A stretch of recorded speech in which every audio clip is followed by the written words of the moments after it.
সবাইকে জানাই শুভ নববর্ষ। সবাই অনেক অনেক ভালো থাকুক, নতুন বছর সবার অনেক অনেক ভালো কাটুক। আর আমরা বাঙালিদের কাছে নববর্ষ মানে আর কি নতুন জামা কাপড় পরা, একটু ভালো মন্দ খাবার দাবার খাওয়া, ঠাকুর পুজো দেওয়া এবং ঘুরতে যাওয়া।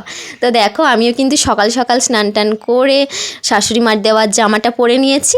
আর এদিকে কিন্তু আমি বাজারে বেরিয়ে গেছি বরের সাথে, কারণ পয়লা বৈশাখ বলে কথা, আর বাড়িতে পুজো হবে না তাই কি কখনো হয়। আর এদিকে কিন্তু রাস্তায় আস্তে আস্তে মাংসের দোকানে এত ভিড় দেখে তো আমরা পুরোই অবাক। আর দেখো চলে এসেছি ভিড়টির কাটিয়ে। এখানে আমরা ফুলের দোকানে প্রথমে কিছুটা ফুল নিয়ে নিলাম, তারপর আমরা একটা ফলের দোকান থেকে ফলও নিয়ে নিলাম। তারপর চলো এদিকে কিন্তু আমরা মিষ্টির দোকানে চলে এসেছি, আর কিছুটা মিষ্টিও নিয়ে নিয়েছি।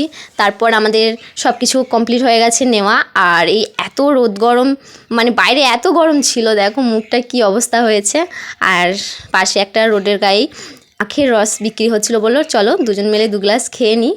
আর আমি অবশ্য বাড়িতে পুজো দিয়ে দিয়েছি স্নান টান করে, আর ও এখনও দেয়নি। তো চলো আমরা কিন্তু আখের রস খেয়ে এবার বাড়ির উদ্দেশ্যে চলে যাব।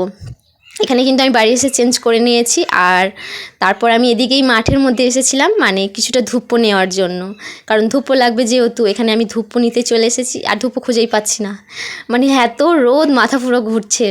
তো চলো এখানে কিন্তু ও পুজো করতে বসে গেছে। এখানে আমাদের গণপতি পাপ্পাকে দেখো কত মিষ্টি লাগছে।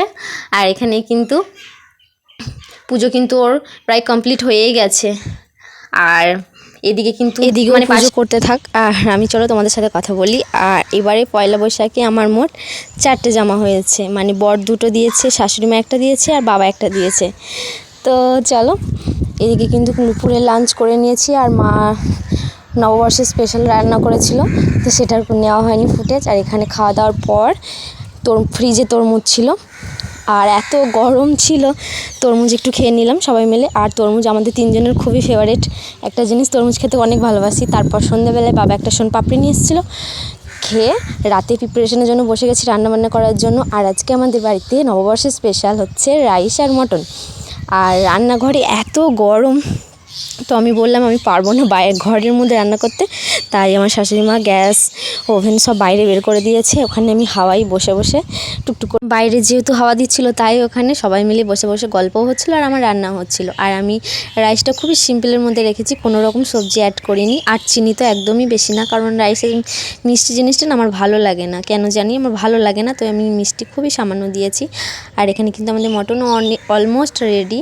আর কতটা লোভনীয় হয়েছে না, লাল লাল একবারে ঝাল ঝাল খুবই করেছিলাম। এদিকে কিন্তু আমাদের মটন প্রায় রেডি, আর রান্নাবান্নাও তো হয়ে গেছে। চলো খাওয়া দাওয়া পুরো সেরে নিয়েছি, প্রায় 11টার মতো বেজে গেছে। এবার ঘুমাতে যেতে হবে, কারণ খুব ঘুম পেয়েছে, সারাদিন অনেক ধকল গেছে, এত রোদ গরমে শরীরও প্রচণ্ড অসুস্থ। তো ভিডিওটা আজকের মতো এতটুকুই, ভালো লাগলে অবশ্যই কিন্তু লাইক করে দেবে, আর কেমন লাগলো সেটাও জানাবে। টাটা, আর সবাই ভালো থেকো, সুস্থ থেকো।